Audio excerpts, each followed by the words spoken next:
Marilah kita berdoa. Kasih karunia dan damai sejahtera dari Allah Bapa kita dan anaknya Tuhan Yesus Kristus menyertai kamu sekalian. Amin.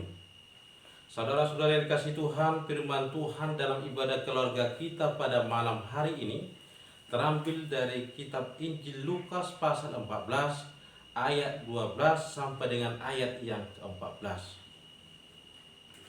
Dan Yesus berkata juga kepada orang yang mengundang dia, apabila engkau mengadakan perjamuan siang atau perjamuan malam, janganlah engkau mengundang sahabat-sahabatmu atau saudara-saudaramu atau kaum keluargamu atau tetangga-tetanggamu yang kaya, karena mereka akan membalasnya dengan mengundang engkau pula, dan dengan demikian engkau mendapat balasnya.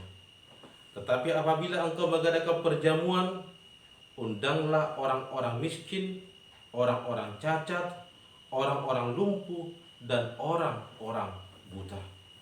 Dan engkau akan berbahagia, karena mereka tidak mempunyai apa-apa untuk membalasnya kepadamu, sebab engkau akan mendapat balasnya pada hari kebangkitan orang-orang benar.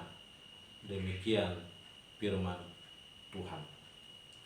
Saudara-saudara yang dikasihi Tuhan, dalam bahasa kehidupan orang Yunani, mereka membagi kasih dalam beberapa pengertian. Yang pertama, mereka mengatakan yang disebut kasih storge, yaitu kasih dalam keluarga, kasih antara orang tua dan anak-anak kepada orang tua, dan juga kasih persaudaraan antara sesama anak atau sesama keluarga. Yang kedua, mereka katakan kasih filia, yaitu kasih persahabatan, kasih pertemanan, kasih kekerabatan, kasih dalam bentuk kepedulian dan saling tolong menolong. Yang ketiga, mereka katakan yaitu kasih eros, yang lebih bersifat kedagingan atau lebih bersifat kurang baik dalam kehidupan orang percaya. Dan yang keempat, mereka katakan kasih agape, yaitu gambaran kasih Tuhan kepada manusia, kasih yang tidak mengharapkan balasan, dan itu memang sudah ditujukan Tuhan kepada kita. Saudara-saudara yang dikasihi Tuhan, dalam kehidupan kita sehari-hari, sadar atau tidak sadar, ada beberapa pembagian dan penampakan kasih dalam kehidupan kita. Yang pertama, kasih ada karenanya. Saya mengasihi seseorang karena dia kaya, karena ada jabatannya, karena ada yang diharapkan. Biasanya kasih yang demikian, jika yang diharapkan tidak dapat, kasih itu bisa hilang, kasih itu sirna. Biasanya kasih ada karenanya ada banyak tuntutan yang diharapkan. Yang kedua, kita sering menampakkan kasih ada supayanya. Tidak jauh artinya dari kasih ada karenanya. Saya mengasihi seseorang supaya bisa saya atur, supaya saya ditemani, supaya saya bisa memanfaatkan. Seandainya keinginan sudah dapat, bisa saja kasih ini hilang. Dan yang ketiga, dalam penampakan kasih dalam kehidupan kita secara khusus salah kita, yang dikatakan holong mangalap holong, yaitu kasih membalaskan kebaikan dengan kebaikan. Saya mengasihi kamu kalau kamu mengasihi saya. Dan dalam kehidupan ibadah kita juga sering terjadi dalam ibadah keluarga. Saya datang ke rumahmu jika kamu datang ke rumah saya. Itulah sering penampakan kasih dalam kehidupan kita sehari-hari. Yang keempat, dikatakan kasih walaupun. Dikatakan walaupun dia miskin atau kaya, walaupun dia punya jabatan atau tidak, walaupun dia ganteng atau jelek, walaupun dia cantik rupawan ataupun tidak cantik, saya tetap mengasihi. Dan ini ibaratkan dengan kasih yang dari pada Tuhan kepada manusia. Walaupun kita berdosa, Tuhan tetap mengasihi kita. Saudara-saudara yang dikasihi Tuhan, dalam nas kita pada malam hari ini, kita mau melihat kasih Tuhan, kasih agape yang mau diajarkan Yesus kepada sang pembuat pesta yang dikatakan dalam nas kita pada malam hari ini. Firman Tuhan menceritakan bagaimana Yesus menegur sang tuan pesta yang mengadakan pesta yang tujuannya hanya memperalat tamunya. Sebenarnya dia tidak mengasihi mereka. Yang dia undang adalah orang-orang yang memiliki jabatan, orang-orang yang kaya, dengan tujuannya nanti dia akan mendapatkan untung, mendapatkan balasan dari undangan yang dia berikan. Yesus mau mengajari tuan pesta pada nas ini untuk mengubah cara dia mengundang atau cara dia menampakkan kasihnya kepada yang dia undang. Yesus mau mengingatkan orang-orang Israel yang merupakan gambaran tuan pesta agar mereka tidak mengharapkan balas budi dari tamu-tamu yang dia undang.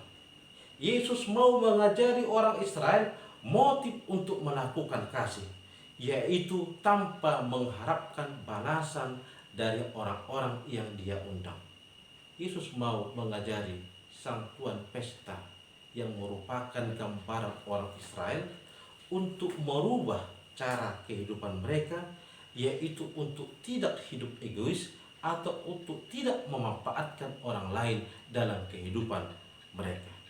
Firman Tuhan mau mengingatkan kita pada malam hari ini agar kita mau memiliki kasih yang dari pada Tuhan. Mengasihi orang tanpa harus mengharapkan imbalan atau balasan darinya. Dikatakan pada nas kita malam hari ini, gambaran orang miskin, gambaran orang cacat, gambaran orang lumpuh dan orang buta adalah gambaran orang lemah yang tidak bisa membalaskan apa-apa kepada yang memiliki pesta. Mengundang orang yang tidak mempunyai kesempatan untuk mengadakan pesta, dikatakan Tuhan Yesus pada malam hari ini adalah untuk kita berbahagia. Berbahagia artinya kita bisa membantu mereka. Berbahagia artinya kita mampu membuat mereka hidup bersukacita dengan undangan pesta yang kita buat. Berbahagia artinya kita mengasihi mereka tanpa mengharapkan imbalan dari mereka yang kita undang. Kita diingatkan untuk memiliki motivasi kasih bukan karena kasihan, tetapi karena kita benar-benar tulus untuk mengasihi mereka. Kita benar-benar mau mengasihi mereka karena kasih yang dari pada Tuhan. Saudara-saudara yang dikasihi Tuhan, gambaran perjamuan kasih dengan mengundang orang yang miskin, orang-orang cacat, orang-orang lumpuh, orang-orang buta adalah gambaran orang lemah dan merupakan gambaran kehidupan kita sendiri, di mana kita adalah orang lemah yang tidak bisa membalaskan kasih yang daripada Tuhan yang sudah Dia tunjukkan kepada kita. Kita orang lemah yang menerima kasih karunia Tuhan melalui kematiannya di kayu salib untuk keselamatan kita. Dan gambaran itu juga yang diharapkan Tuhan dari kita. Bagaimana kita mengasihi sesama untuk tidak mengharapkan balasan atau imbalan dari apa yang kita perbuat. Dan itu merupakan sebuah kebahagiaan, dikatakan Yesus dalam nas kita pada malam hari ini. Saudara-saudara dikasihi Tuhan, karena kita sudah dikasihi Tuhan, Tuhan ingatkan kita untuk saling mengasihi, dan kita mengasihi dengan kasih Tuhan. Kenapa kita harus mengasihi sesama? Karena Tuhan sudah lebih dahulu mengasihi kita. Kenapa kita harus mengasihi sesama? Karena memang penampakan kasih kita kepada Tuhan adalah mengasihi sesama. Dan kasih yang mau kita tunjukkan yang diingatkan firman Tuhan pada malam hari ini adalah kasih agape. Kasih yang tidak mengharapkan balasan atau imbalan. Untuk itu, marilah kita mengasihi sesama dengan kasih yang daripada Tuhan, tanpa mengharapkan balasan. Dan kita hanya mengharapkan balasan daripada Tuhan.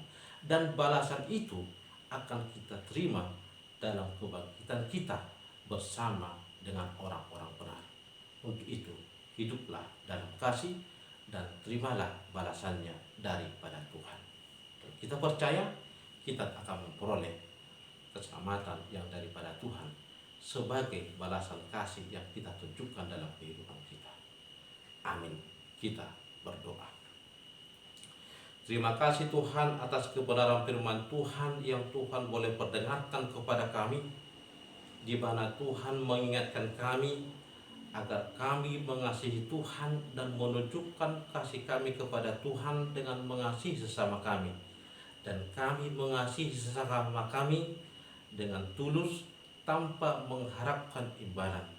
Ya Tuhan yang pengasih, biarlah kasih Tuhan senantiasa menyertai kami, sehingga kami mampu melakukan kebenaran firman Tuhan dan kami beroleh kekuatan untuk hidup dalam kasih Tuhan.